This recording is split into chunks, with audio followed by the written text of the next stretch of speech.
Bonjour, je m'appelle Arnaud Soulier et j'enseigne la cybersécurité des SI industriels.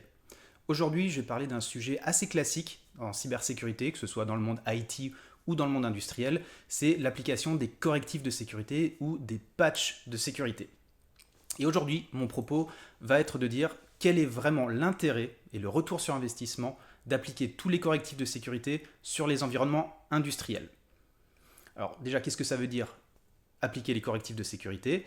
Eh bien, il y a des vulnérabilités qui sont identifiées de manière régulière, soit directement par les éditeurs de logiciels ou les constructeurs de matériel, soit par des chercheurs en sécurité, soit par des clients qui vont remonter des bugs.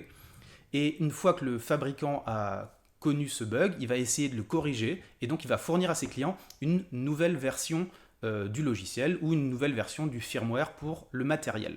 Et ensuite, c'est au client de l'appliquer sur son parc pour être plus sécurisé. On dit souvent que dans les environnements industriels, c'est difficile, très complexe d'appliquer les correctifs de sécurité. Et je pense que c'est intéressant de s'arrêter quelques minutes sur comprendre pourquoi.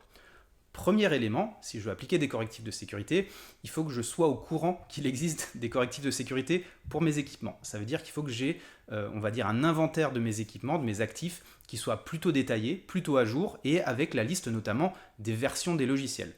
C'est un élément qui n'est pas forcément simple, qui n'est pas forcément présent dans tous les SI industriels, même si les gens les plus matures sont désormais plutôt rompus à l'exercice, mais il y a encore des gens qui ont des difficultés à avoir ce niveau de détail dans leur inventaire. Deuxième problématique, l'obsolescence. Dans les SI industriels, il y a de nombreux matériels, de nombreux logiciels qui ne sont plus supportés par l'éditeur. C'est-à-dire que même si une vulnérabilité est identifiée, il n'y aura pas de correctif de sécurité publié parce que l'équipement est trop ancien. Et ça, dans les SI industriels, avec les cycles de vie qu'on connaît, vu le coût du matériel, on va souvent l'utiliser pendant 10-15 ans, parfois, moi j'ai vu jusqu'à 40 ans, des automates qui avaient 35 à 40 ans. Et donc évidemment, pour cela, le constructeur ne fournit plus de mise à jour. Donc même s'il y a des vulnérabilités, elles ne seront pas corrigées. Si on parle d'obsolescence, on peut rentrer même un peu plus dans le détail. On peut avoir un équipement comme un automate qui ne va pas être obsolète, globalement, mais par contre, nous, on va l'utiliser dans une version du firmware qui est une version 1 ou une version 2, et l'éditeur, en revanche, ne va plus fournir de correctifs de sécurité que pour les versions 3, 4 ou 5. Et donc, au lieu d'appliquer un correctif qui va nous faire passer une révision mineure, c'est-à-dire passer de version 1.1 à 1.2, avec globalement peu d'impact et peu de changements, eh bien si on doit passer d'une version 1 à une version 5.3 parce qu'on veut appliquer le correctif et du coup qu'on doit faire une montée de version fonctionnelle, ben là aussi ça peut avoir des impacts premièrement en termes de licence, parce que peut-être faudra racheter des licences, et deuxièmement, d'un point de vue fonctionnel, on a quand même plus de risques d'avoir des difficultés opérationnelles parce que le patch, on ne parle pas d'une petite révision mais d'une révision majeure et donc il peut modifier de manière conséquente, même si en théorie ça n'arrive pas, le fonctionnement de l'automate par exemple. Donc ça c'est une vraie limite, c'est de se dire même mes équipements supportés, si je les utilise dans une version qui est un peu ancienne, eh bien je ne vais pas pouvoir facilement appliquer mon correctif de sécurité. Étape suivante, je connais la liste de mes automates, j'ai identifié un patch, il faut que je puisse décider est-ce que je dois l'appliquer ou pas. Évidemment, on ne veut pas appliquer tous les patchs, et là, c'est une mécanique assez complexe de pouvoir décider si je patch ou pas. Aujourd'hui, on se base beaucoup sur les scores CVSS, qui permettent de donner une criticité à chaque vulnérabilité. Donc, on peut avoir des échelles, et on se dit, voilà, toutes les vulnérabilités qui sont supérieures à 7, je veux les patcher dans les 4 semaines, 6 semaines. On peut voir ce genre de mécanisme dans l'IT. Côté industriel, c'est beaucoup plus compliqué et finalement l'analyse fine des vulnérabilités pour comprendre quel est l'impact, c'est très difficile pour des gens dont c'est pas le métier et donc c'est très difficile pour un industriel d'aller identifier si le patch est important ou pas. Donc là aussi, on a un vrai frein à l'application des correctifs de sécurité. Élément suivant, imaginons que le patch est important, je veux l'appliquer. Appliquer un patch sur un système logiciel industriel comme un logiciel SCADA par exemple ou sur un automate, eh bien, il n'y a pas de secret, ça veut dire arrêter la production. Si je suis en train de faire une mise à jour sur mon automate, il va redémarrer, il va être indisponible pendant quelques temps. Je ne peux pas avoir mon processus industriel qui continue alors que j'ai un ou plusieurs automates qui ne sont pas fonctionnels. De même pour le SCADA. Ça, c'est impossible. Donc ça veut dire qu'il faut identifier un moment où je vais pouvoir arrêter une partie de mon process, voire tout le process en fonction de l'industrie.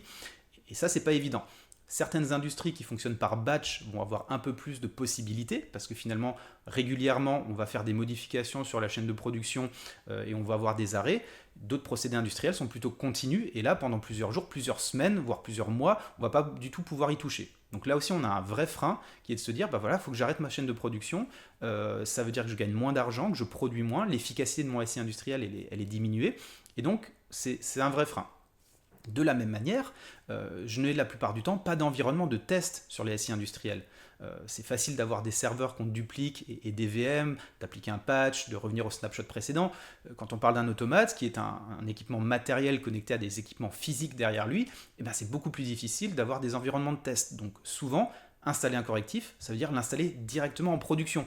Donc là, évidemment, c'est un risque également, et ça veut dire que appliquer un patch, c'est pas juste arrêter le process 5 minutes pour appliquer le patch le temps que l'automate redémarre, mais c'est aussi réaliser un certain nombre de tests fonctionnels pour s'assurer que son SI industriel, il va redémarrer dans les bonnes conditions de fonctionnement et de sûreté. Donc là également, on a un vrai frein et des vraies difficultés pour appliquer les correctifs de sécurité. Qu'est-ce que ça veut dire? C'est-à-dire qu'au final, le bilan, c'est qu'appliquer les correctifs de sécurité sur ces équipements-là, vraiment sur les logiciels spécifiques industriels et les équipements matériels industriels, c'est un procédé qui prend beaucoup de temps et qui finalement est coûteux et très complexe. Donc évidemment, quand on a quelque chose de très complexe, on veut aussi s'intéresser à quelle est la réduction du risque. Finalement, moi, si je suis un industriel et qu'on me dit qu'il faut faire cette activité cybersécurité, qu'elle est très complexe, je vais être sûr que ça va réduire mon risque. Et là, on va se poser la question aussi, finalement, appliquer les correctifs sur ces composants, dans la vie réelle, est-ce que vraiment ça réduit le risque? Premier élément, qui est important, je pense, et fort heureusement, on a très peu d'attaques sur les SI industriels. Je parle d'attaques ciblées qui ont une volonté d'interagir directement avec le process pour le mettre dans des conditions non sûres ou pour le dégrader. Je ne vais pas parler d'un ransomware qui va se propager de la bureautique à l'industriel, non. On parle vraiment d'attaques ciblées sur les SI industriels.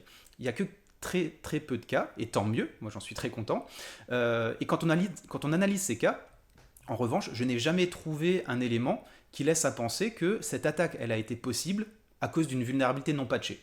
À cause d'un problème de design du réseau, oui, un manque de durcissement, des problèmes d'authentification, sans doute oui, des problèmes d'insécurité globale des équipements, oui, mais à cause d'un patch qui était disponible et pas appliqué, honnêtement, je ne connais pas d'exemple. Donc c'est quand même un point important dans la réduction du risque, de se dire sur les quelques cas d'attaque qu'on a, finalement on n'a jamais eu besoin de ça. Et finalement, c'est quand même assez logique. Pourquoi? Parce que souvent, les équipements industriels, que ce soit les automates ou même les logiciels, sont utilisés, on va dire, un peu dans leur configuration par défaut. Même les automates les plus récents qui vont avoir des fonctionnalités de sécurité avancées, moi sur le terrain, quand je réalise des audits de sécurité, elles sont très très rarement utilisées. Et donc finalement se pose la question de dire, ok, une vulnérabilité a été identifiée dans tel automate, qui permet de contourner le mécanisme de sécurité pour le programmer, mais finalement ce mécanisme chez moi il n'est même pas activé. Donc là en termes de réduction du risque, on est sur zéro, parce que si on patch des vulnérabilités dans des fonctions qu'on n'utilise même pas, finalement ça sert un peu à rien. De la même manière, si on prend un peu de recul, sur les systèmes industriels, on a ce qu'on appelle, alors le terme est en anglais, c'est des forever days. C'est un peu l'inverse d'un 0D. Souvent, quand on parle de vulnérabilité, on parle de 0D. C'est une vulnérabilité qui est connue, identifiée, et pour laquelle il n'y a pas de correctif. Le forever day, c'est pareil. C'est une vulnérabilité qui est identifiée. Il n'y a pas de correctif, mais il n'y en aura jamais. Pourquoi? Parce qu'on désigne par ce terme des vulnérabilités qui sont en fait plutôt des fonctionnalités. Et quand on parle de SI industriel, c'est notamment l'utilisation de protocoles qui sont non sécurisés, comme par exemple Modbus, voire chez certains constructeurs, l'utilisation d'extensions du protocole Modbus comme UMass, qui permet de reprogrammer l'automate sans authentification. Et finalement, quand on sait qu'on a ce type de vulnérabilité, qu'elles ne sont pas patchées, qu'elles sont là depuis 10 ans, on peut se demander, installer un correctif pour sécuriser une faille XSS sur l'interface web, est-ce que ça sert à quelque chose de blinder ce côté-là, si d'un autre côté je la porte grande ouverte et que je peux toujours utiliser Modbus pour interagir avec l'automate, voire le reprogrammer? Là, globalement, la réponse, elle est pas évidente et le retour sur investissement de l'action d'appliquer ces correctifs, elle n'est pas évidente du tout. Plus globalement, mon retour d'expérience sur le terrain me laisse penser que le niveau de sécurité global des SI industriels fait vraiment qu'un attaquant n'a pas besoin d'exploiter des vulnérabilités spécifiques dans un automate ou dans un composant logiciel pour arriver à ses fins.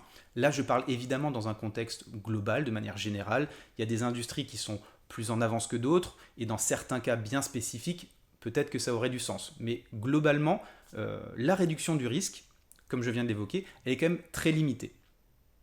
Le bilan, c'est donc qu'on a une action qui est très complexe et très coûteuse à mettre en œuvre, et qui finalement, d'un point de vue opérationnel, va pas trop réduire mon risque.